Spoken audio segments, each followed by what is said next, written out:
Selamat bertemu anak-anak, apa kabar kalian semua? Hari ini kita akan lanjut pembelajaran kita tentang pewarisan sifat. Untuk itu marilah kita awali kegiatan pembelajaran kita dengan doa sesuai dengan agama dan keyakinan kita masing-masing. Berdoa mulai. Berdoa selesai. Hari ini kita akan belajar dua pokok bahasan. Yang pertama tentang pewarisan dan kelainan sifat yang diturunkan. Dan yang kedua, penerapan pewarisan sifat dalam pemuliaan makhluk hidup. Kompetensi dasar yang kita akan belajar hari ini untuk pengetahuan menerapkan konsep pewarisan sifat dalam pemuliaan dan kelangsungan makhluk hidup. Sedangkan kompetensi keterampilan menyajikan hasil penelusuran informasi dari berbagai sumber terkait tentang tanaman dan hewan hasil pemuliaan. Adapun tujuan pembelajaran kita hari ini, setelah kegiatan pembelajaran diharapkan anak-anak yang pertama dapat menjelaskan kelainan sifat yang diturunkan pada manusia. Yang kedua, menjelaskan penerapan pewarisan sifat dalam pemuliaan tanaman dan hewan. Kita pelajari yang pertama, pewarisan sifat pada manusia dan penerapan pewarisan sifat. Seorang anak biasanya mempunyai beberapa sifat yang mirip atau bahkan identik dengan kedua orang tuanya. Misalnya warna kulit, bentuk rambut, pertumbuhan rambut pada dahi, tipe perlekatan cuping di telinga, dan beberapa sifat lainnya. Selain pada manusia, sifat-sifat yang dimiliki oleh tumbuhan dan hewan juga diwariskan dari induk kepada keturunannya untuk pemuliaan atau pembuatan bibit unggul. Pewarisan sifat pada manusia yang pertama kita lihat tentang warna kulit. Warna kulit dikodekan oleh banyak gen. Namun agar lebih memahami, kita sederhanakan menjadi 3 gen, yaitu gen A besar, B besar, dan C besar. Pasangan alelnya A kecil, B kecil, dan C kecil. Gen-gen ini mengkode pembentukan pigmen kulit atau pigmen melanin. Orang yang memiliki genotipe homozigotominan A besar, B besar, B besar, C besar, C besar memiliki kulit sangat gelap. Sedangkan orang yang memiliki genotipe homozigot resesif A kecil, B kecil, B kecil, C kecil, C kecil memiliki kulit terang. Sedangkan orang yang memiliki genotipe heterozigot A besar, A kecil, B besar, B kecil, C besar, C kecil memiliki kulit sawo matang. Sehingga anak-anak yang memiliki kulit putih sudah mengetahui genotipenya seperti apa. Yang memiliki kulit sawo matang juga memiliki genotipe seperti apa. Kalian sudah mengetahui pelajaran yang kita belajar hari ini. Yang kedua, cuping telinga. Cuping telinga atau daun telinga dikodekan oleh gen G. G besar. Pasangan alelnya G kecil. Orang yang bergenotipe G besar atau G besar G kecil memiliki cuping telinga terpisah. Seperti pada gambar di sini, gambar A. Ini adalah cuping telinga. Sedangkan orang yang bergenotipe G kecil memiliki cuping telinga melekat. Gambar B di sini, ini cuping telinga melekat. Selanjutnya, bentuk rambut. Bentuk rambut dikodekan oleh gen C besar. Pasangan alelnya C kecil. Orang yang bergenotipe C besar memiliki rambut keriting. Ini pada gambar yang pertama ini. Pada gambar A. Sedangkan orang yang bergenotipe C kecil memiliki rambut lurus. Nah, pada gambar B. Sedangkan orang yang bergenotipe C besar C kecil memiliki rambut ikal atau sering disebut dengan rambut ombak. Sekarang kita lihat bentuk rambut pertumbuhan pada dahi. Bentuk pertumbuhan rambut di dahi dikodekan dengan gen V besar. Pasangan alelnya V kecil. Orang yang bergenotipe V besar atau V besar V kecil memiliki pertumbuhan rambut di dahi seperti huruf V, gambar yang pertama ini. Nah, ini seperti huruf V.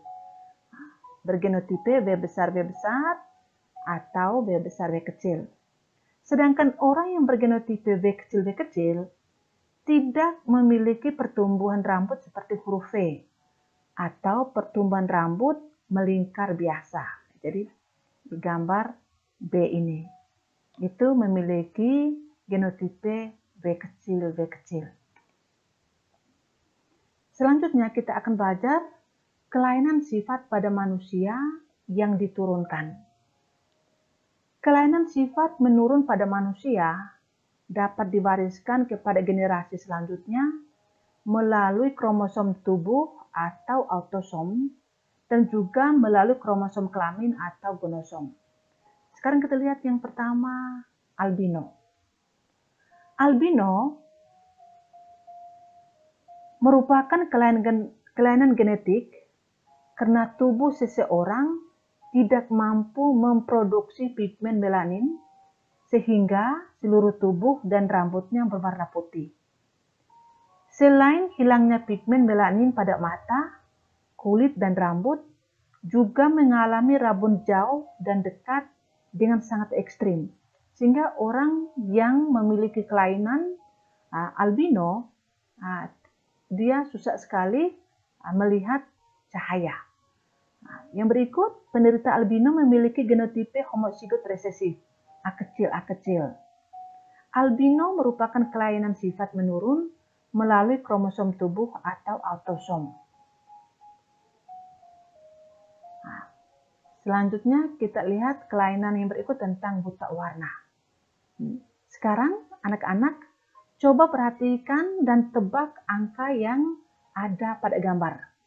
Sekarang sebelum kita lanjut, coba anak-anak tebak gambar yang pertama ini kira-kira angka berapa?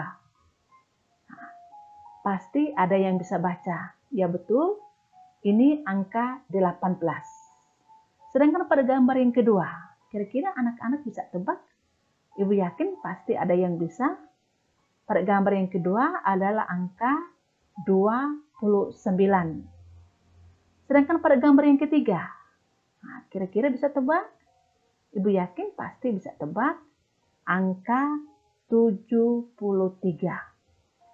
Ini merupakan tes Ishihara yang di dalamnya terdapat titik-titik dengan berbagai warna dan ukuran yang membentuk lingkaran. Warna titik tersebut dibuat sedemikian rupa sehingga orang yang menderita buta warna tidak dapat melihat perbedaan warna seperti yang dilihat orang normal. Ibu yakin anak-anak pasti bisa baca angka-angka yang terdapat pada gambar tadi, tetapi kalau tidak, itu merupakan kelainan yang diturunkan dari orang tua. Buta warna diturunkan melalui kromosom kelamin atau gonosom, di mana buta warna disebabkan oleh gen resesif atau gen CB dalam kromosom X. Seorang perempuan akan menderita buta warna apabila kedua kromosom X mengandung gen resesif, gen CB. Apabila hanya satu kromosom X yang mengandung gen resesif atau gen CB, perempuan tersebut bersifat karier normal atau sebagai pembawa sifat buta warna. Adapun seorang laki-laki yang kromosom X-nya mengandung gen resesif gen CB, maka secara otomatis akan mengalami buta warna. Karena pada laki-laki hanya memiliki satu kromosom X. Sekarang kita lihat tabel genotipe dan fenotipe buta warna. Untuk jenis kelamin perempuan di mana genotipenya XX, berarti dia normal. Dia tidak buta warna. Sedangkan yang genotipenya XX pangkat CB, berarti dia sebagai pembawa atau normal karier. Sedangkan apabila kedua kromosom X, di sini X pangkat CB, berarti wanita tersebut mengalami buta warna. Sedangkan pada laki-laki yang normal, genotipenya XY. Jika genotipenya X pangkat CBY, maka laki-laki tersebut mengalami buta warna. Sekarang kita lihat yang berikut tentang hemofilia. Apa itu hemofilia? Hemofilia merupakan kelainan genetik yang ditandai oleh darah yang sukar membeku saat terjadi luka. Seperti pada gambar ini, darah sukar sekali membeku. Jadi itu merupakan kelainan yang diturunkan dari orang tua. Nah, hemofilia ditentukan oleh gen H yang terpaut kromosom X dan dilambangkan dengan X pangkat H. Kita lihat tabel genotipe dan fenotipe hemofilia. Untuk perempuan normal, genotipenya XX. Sedangkan untuk perempuan pembawa hemofilia atau normal karier, itu genotipenya X pangkat HX, atau ada buku lain dia bilang XX pangkat H, itu sama. Sedangkan X pangkat H merupakan wanita hemofilia, biasanya meninggal saat dilahirkan. Sedangkan laki-laki yang memiliki genotipe XY, berarti tidak mengalami kelainan hemofilia atau normal. Sedangkan X pangkat HY, berarti laki-laki tersebut merupakan hemofilia. Karena dia terpaut kromosom X. Sekarang kita lanjut yang berikut. Penerapan pewarisan sifat dalam pemuliaan makhluk hidup. Yang pertama, pewarisan sifat dalam pemuliaan tanaman. Anak-anak sekalian pasti pernah mendengar varietas padi hibrida dan jagung hibrida. Varietas hibrida merupakan suatu jenis tanaman yang merupakan keturunan dari persilangan antara dua atau lebih jenis tanaman yang memiliki genetik yang berbeda. Sifat-sifat tanaman varietas hibrida itu yang pertama, hasil produksinya lebih tinggi. Yang kedua, tahan terhadap serangan hama. Yang ketiga, tahan terhadap kekeringan. Dan yang keempat, masa panen lebih cepat.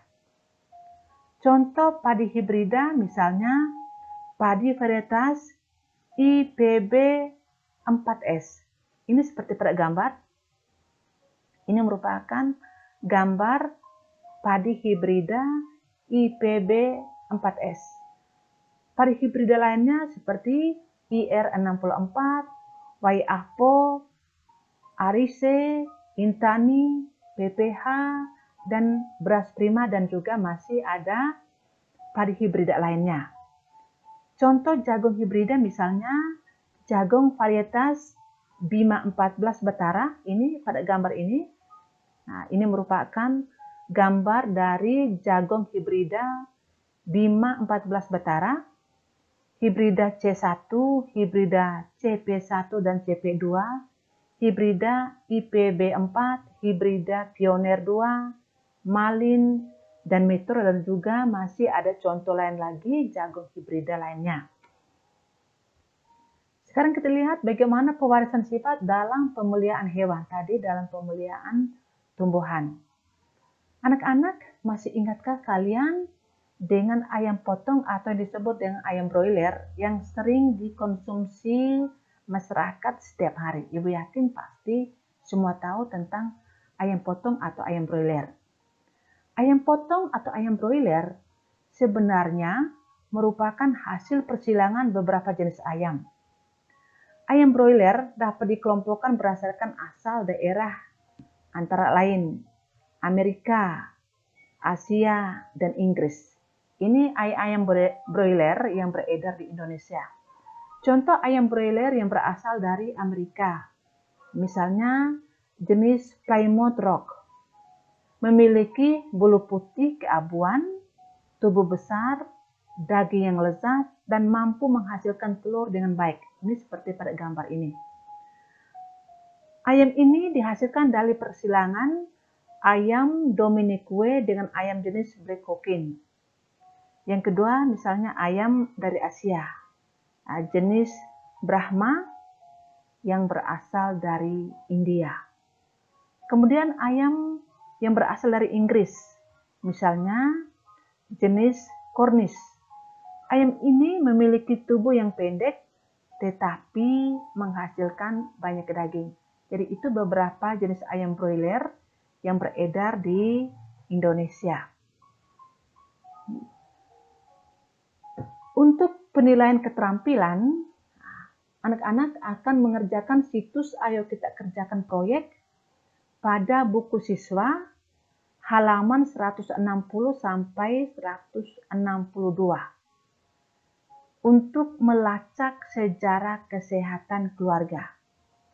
Anak-anak harus baca petunjuk dari buku itu, lalu kerja, diskusikan dengan orang tua untuk menggali informasi dari orang tua, harus dengan santun, menyampaikan kepada orang tua apa maksud anak-anak melakukan kerja proyek itu, baca baik-baik, ada petunjuk jelas pada buku.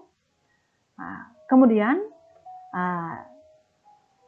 anak-anak sekalian harus tulis terlebih dahulu identitas dan keterangannya pada lembar kotak informasi kesehatan keluarga.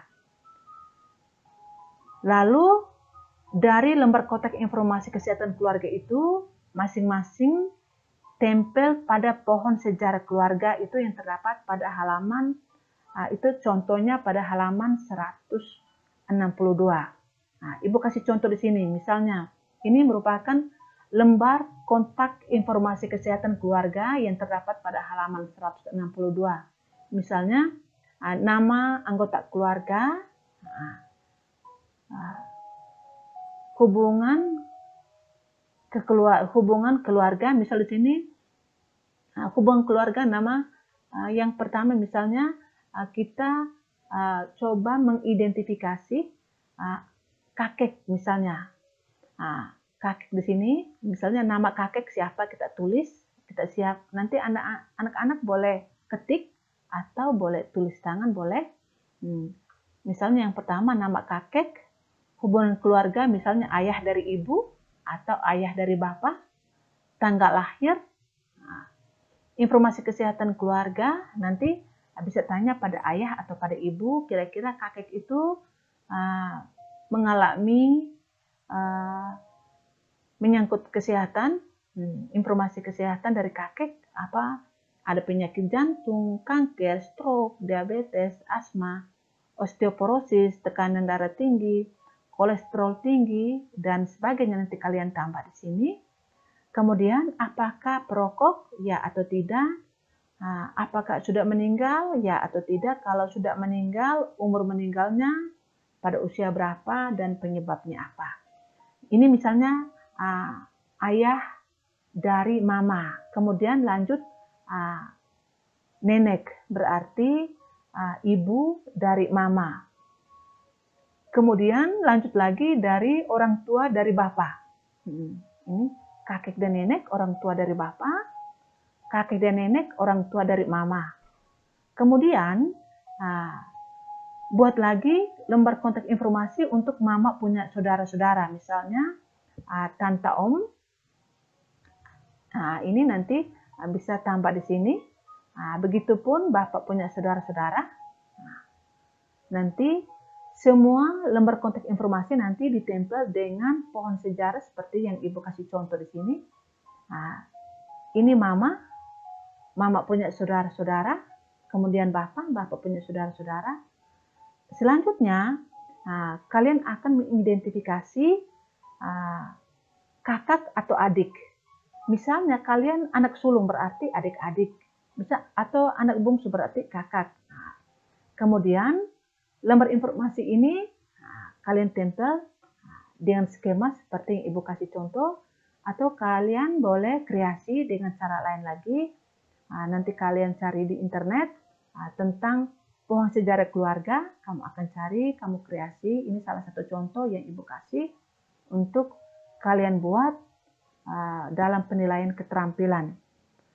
Setelah itu, lembar kontak informasi ini kamu tempel di kertas manila. Nanti kamu buat skemanya seperti ini. Lalu kamu foto dan kirim ke WA guru mata pelajaran. Tulis nama lengkap dan kelas. Lalu kirim ke WA guru mata pelajaran paling lambat tanggal 14 September. Dan itu akan diambil sebagai nilai keterampilan untuk materi pewarisan sifat. Jadi, jika ada yang kurang mengerti, nanti coba baca di buku halaman 162. Kamu baca, jika belum terlalu paham, kamu bisa konfirmasi dengan Bapak Ibu Guru. Untuk mengetahui pemahaman kalian pada materi hari ini, kalian akan mengerjakan kuis 4 pada pertemuan berikut. Jadi hari ini kalian tidak mengerjakan kuis, kalian mengerjakan tugas keterampilan itu. Nanti kuisnya akan bergabung pada materi pertemuan berikutnya. Di mana materi pertemuan berikut yang nanti kita akan belajar sama-sama, yakni kelangsungan hidup makhluk hidup. Jadi untuk hari ini, materi yang kita belajar sekian dulu. Untuk mengakhiri pertemuan kita hari ini, marilah kita akhiri dengan doa sesuai dengan agama dan keyakinan kita masing-masing. Berdoa mulai.